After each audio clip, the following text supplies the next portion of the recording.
nagdala muli ang Pilipinas ng 2 maliksi na barkong pandigma na kinatatakutan ng China mula sa Australia.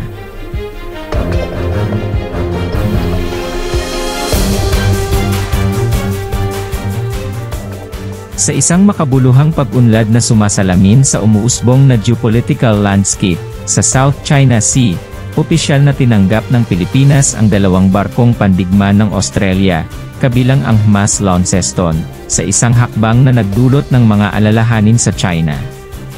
Ang pagdating ng mga barkong pandagat ng Australia ay nagmarka ng isang malaking hakbang sa pagpapalakas ng kooperasyon sa pagtatanggol sa pagitan ng Pilipinas at Australia, partikular sa gitna ng lumalaking hamon sa seguridad sa rehiyon. Ang gobyerno ng Pilipinas, sa pakikipagtulungan sa mga otoridad ng Australia, ay nag-organisa ng isang mainit na pagtanggap para sa bumibisitang naval contingent. Ang 2 barkong pandigma ng Australia, ang HMAS Launceston at HMAS Gladstone, ay tumulak sa Manila Bay na sumisimbolo sa panibagong pangako sa pagpapahusay ng maritime security at katatagan sa rehiyon. Ang mga sasakyang pandagat, na nilagyan ng mga advanced na kakayahan sa hukbong dagat, ay inaasahang magsasagawa ng magkasanib na pagsasanay at pagsasanay sa kanilang mga katapat sa Pilipinas. Si Pangulong Marcos Jr., sa pagsasalita sa seremonya ng pagtanggap, ay nagbigay diin sa kahalagahan ng pakikipagtulungan sa pagtatanggol sa mga palakaibigang bansa. Sinabi niya, ang aming pakikipagtulungan sa Australia ay binuo sa mga shared values, kabilang ang paggalang sa internasyonal na batas, at isang pangako sa pagtataguyod ng kapayapaan at katatagan sa aming rehiyon. Ang mga barkong pandigma na ito ay kumakatawan sa isang konkretong pagpapakita ng aming pakikipagtulungan sa depensa, at aming ibinahaging dedikasyon sa maritime security. Gayunpaman, nagpahayag ng pagkabahala ang China sa pagkakaroon ng mga barkong pandigma ng Australia sa South China Sea. Ang tagapagsalita ng Chinese Foreign Ministry, Wang Wenbin, ay nagkomento sa bagay na ito, na nagsasabing, napansin namin ang pagdating ng mga sasakyang pandagat ng Australia sa South China Sea. Hinihimok namin ang lahat ng partido na iwasan ang mga aksyon na maaaring magpalala ng mga tensyon at pahinain ang katatagan ng rehiyon. Matagal nang iginiit ng China ang pag-aangkin sa teritoryo sa South China Sea, isang paninindigan na nagpapataas ng tensyon at humantong sa mga alitan sa ilang kalapit na bansa, kabilang ang Pilipinas. Ang presensya ng mga barkong pandigma ng Australia sa lugar ay nakikita bilang isang hudyat ng internasyonal na suporta para sa mga bansang naglalayong itaguyod ang panuntunan ng batas at kalayaan sa paglalayag sa rehiyon. Ang joint naval exercises at kooperasyon sa pagitan ng Pilipinas at Australia ay inaasahang magpapatuloy sa loob ng ilang linggo, kung saan binibigyang diin ng 2 bansa ang kanilang pangako sa pagpapanatili ng kapayapaan at seguridad sa South China Sea, habang iginagalang ang mga internasyonal na pamantayan at kasunduan. Habang umuunlad ang sitwasyon, mahigpit na babantayan ng internasyonal na komunidad ang mga pag-unlad sa South China Sea, kung saan ang mga hindi pagkakaunawaan sa dagat ay naging paksa ng pag-aalala sa loob ng maraming taon. Sa katunayan, ang patuloy na pag-unlad sa South China Sea ay nananatiling isang usapin ng pandaigdigang interes at alalahanin. Ang South China Sea ay isang kritikal na daluyan ng tubig kung saan dumadaan ang malaking bahagi ng kalakalan sa mundo, na ginagawa itong mahalagang bahagi ng pandaigdigang ekonomiya. Habang nagpapatuloy ang mga tensyon, at nagpapatuloy ang mga hindi pagkakaunawaan sa teritoryo, narito ang ilang mahahalagang puntong dapat isaalang-alang. 1. Freedom of navigation. Ang prinsipyo ng freedom of navigation ay nananatiling pangunahing issue.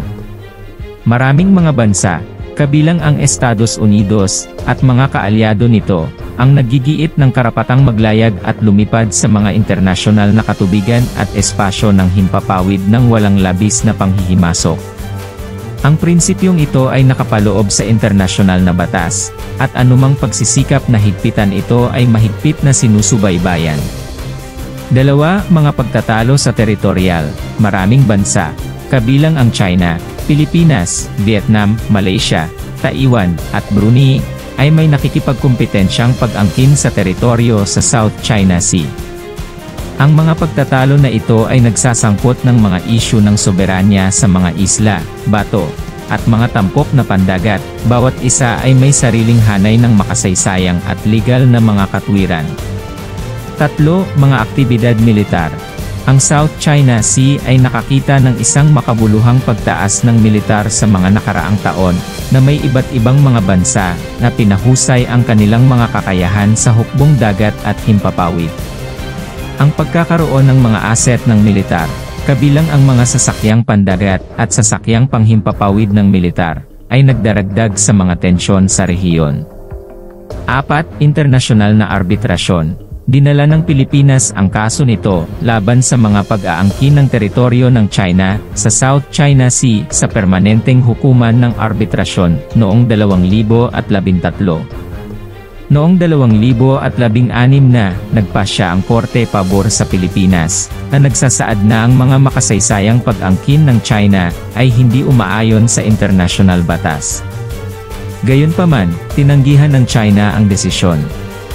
5. Mga pagsisikap sa diplomatikong. Ang mga pagsisikap sa diplomatikong, parehong bilateral at multilateral, ay patuloy na hinahabol upang matugunan ang mga hindi pagkakaunawaan. Ang mga pagsisikap na ito ay kinabibilangan ng Association of Southeast Asian Nations, ASEAN, Code of Conduct Negotiations, at dialogues sa pagitan ng mga individual na bansa. 6. Mga implikasyon sa panrehiyong seguridad. Ang sitwasyon sa South China Sea ay may mas malawak na implikasyon sa seguridad sa rehiyon. Naapektuhan nito ang estratehikong balanse sa rehiyon ng Indo-Pacific at nag-udyok sa mga bansa tulad ng Japan, Australia, at India na palalimin ang kanilang pakikipag-ugnayan sa rehiyon upang matiyak ang katatagan. 7. Epekto sa ekonomiya. Ang kahalagahang pang-ekonomiya ng South China Sea ay hindi maaaring palakihin. Ito ay isang pangunahing ruta ng kalakalan, tahanan ng masaganang lugar ng pangingisda, at potensyal na nagtataglay ng malaking reserbang langis at gas. Ang mga pagkagambala o pagdami sa lugar ay maaaring magkaroon ng pandaigdigang epekto sa ekonomiya. 8. Tungkulin ng internasyonal na komunidad. Habang nagpapatuloy ang mga tensyon, ang internasyonal na komunidad, kabilang ang United Nations, ay patuloy na nananawagan para sa mapayapang mga resolusyon, pagsunod sa internasyonal na batas, at paggalang sa mga karapatan ng mga estado sa baybayin at kalayaan sa paglalayag. Ang pagsubaybay at diplomatikong pakikipag-ugnayan ay mga pangunahing estratehiya. Ang sitwasyon sa South China Sea ay tuloy-tuloy at masalimuot, kasama ang iba't ibang stakeholder. Ang patuloy na pagbabantay, mga pagsisikap sa diplomatikong, at pagsunod sa mga internasyonal na pamantayan at batas ay mahalaga sa pagpapanatili ng kapayapaan at katatagan sa mahalagang estratehikong rehiyong ito. Ang internasyonal na komunidad ay walang alinlangan na mananatiling matulungin sa mga pag-unlad sa South China Sea habang sila ay nagbubukas.